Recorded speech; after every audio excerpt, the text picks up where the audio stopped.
Ledakan. Saat Feng Tianxing mundur, iblis yang melaporkan surat itu mati seketika. Sosok ini menghilang tanpa jejak dalam sekejap. 3.000 sekaligus. 3.000 hantu bekerja sama untuk melancarkan pengepungan. Dan kekuatan Feng Tianxing cukup untuk menghancurkan iblis-iblis ini. Itu ditakdirkan untuk menjadi pembantaian sepihak. Feng Tianxing menoleh untuk melihat hantu umat manusia, dengan sedikit ketidaksabaran di wajahnya. Kamu hampir mengungkap identitasku.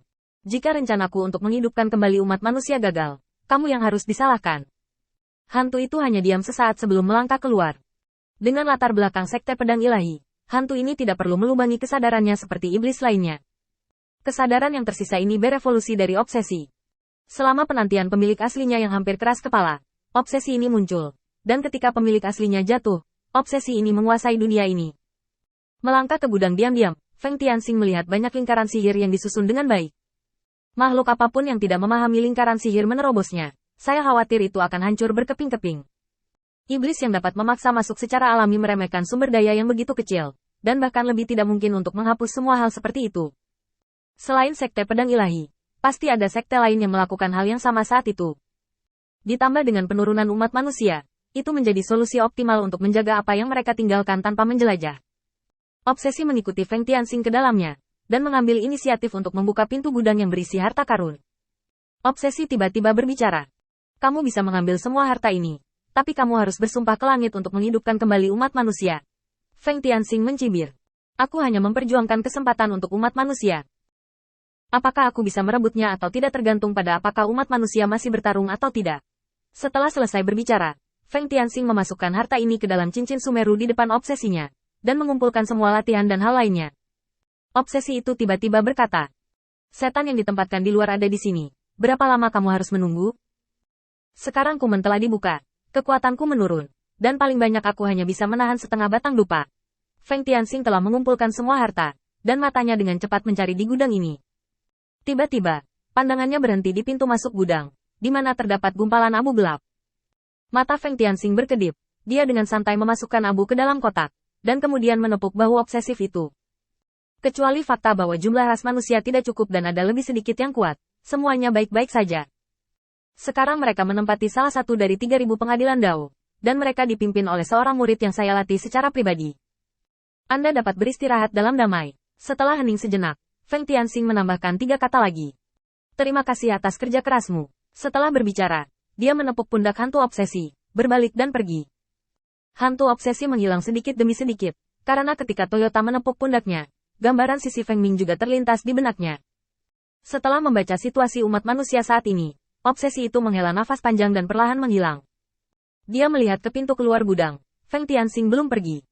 Obsesi ini belum sepenuhnya hilang. Jika iblis yang datang memiliki cara apapun, itu tidak akan menjadi hal yang baik. Mata obsesif mendapatkan kembali sedikit kejelasan. Terima kasih, hantu itu tersebar bersama angin. Melihat pemandangan ini, Feng Tianxing merasa lega, langsung pergi ke pintu masuk. Memandangi setan merah di luar, dan sedikit mengernyit. Kekuatan iblis yang datang untuk menghentikan mereka tidaklah rendah, dan kondisi transformasi kepompong satu tingkat lebih tinggi dari kekuatan mereka sendiri. Dari sudut pandang ini, kewaspadaan ras iblis terhadap ras manusia tidak pernah berkurang. Feng Tianxing memandangi iblis di depannya, memikirkan bagaimana menangani masalah ini. Cara termudah adalah membunuh mereka semua. Meskipun Anda harus menghadapi yang kuat di alam kepompong, itu jauh lebih mudah daripada metode lainnya. Feng Tianxing melihat pemandangan di depannya dengan diam-diam, dan menarik napas dalam-dalam. Paling mudah untuk menyelesaikan masalah saat ini jika Anda datang dengan susah payah, tetapi tidak akan mudah untuk menyelesaikan masalah lain di masa mendatang.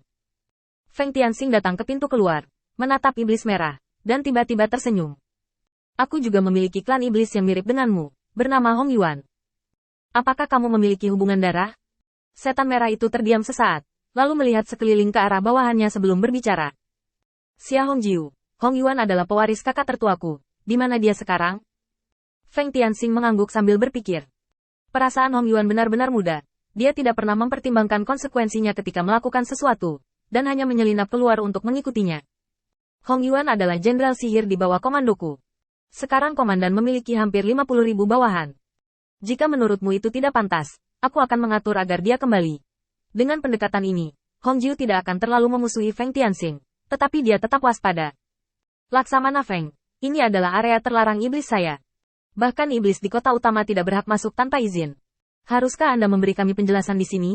Juga, saya baru tahu bahwa iblis yang berpatroli di sini adalah mati. Kurang tolong bekerja sama dengan penyelidikan kami. Feng Tianxing mengangguk setuju. Begitu pasukanku tiba di kota utama, mereka diserang oleh kehampaan. Setelah aku memusnahkan kesadaran Master Kehampaan, aku merasa masih ada kesadaran yang melarikan diri di sini. Jadi aku bergegas. Ini yang pertama kali saya mendengar tentang tempat terlarang ini. Katakan, saya tidak tahu nanti Tuan Hongjiu. Dapatkah Anda memberitahu saya secara singkat tentang area terlarang ini?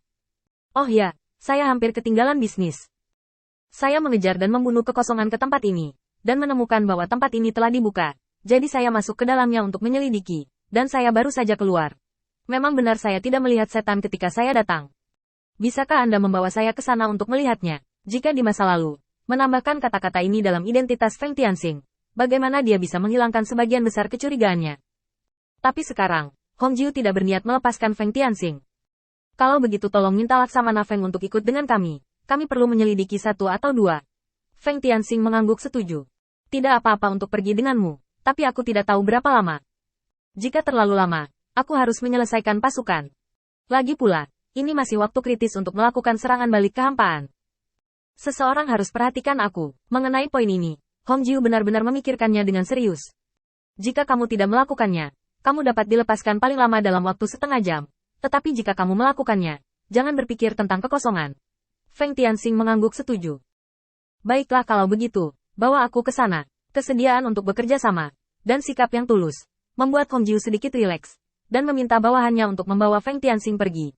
Dan dia menyelidiki di sini untuk memastikan bahwa tidak ada jejak aktivitas kosong, dan kemudian dikembalikan. Di sumber sungai, Hongjiu membuka pintu masuk dengan tangannya sendiri. Alam rahasia. Merpati merah.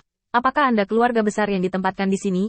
Red Dove menggelengkan kepalanya sedikit malu. Keluarga besar tidak dihitung. Itu hanya beberapa pasukan keluarga kecil. Ayo masuk. Masuk ke dalam untuk memverifikasi bahwa Anda tidak bersalah. Dan Anda dapat menyelamatkan acara besar Anda agar tidak tertunda.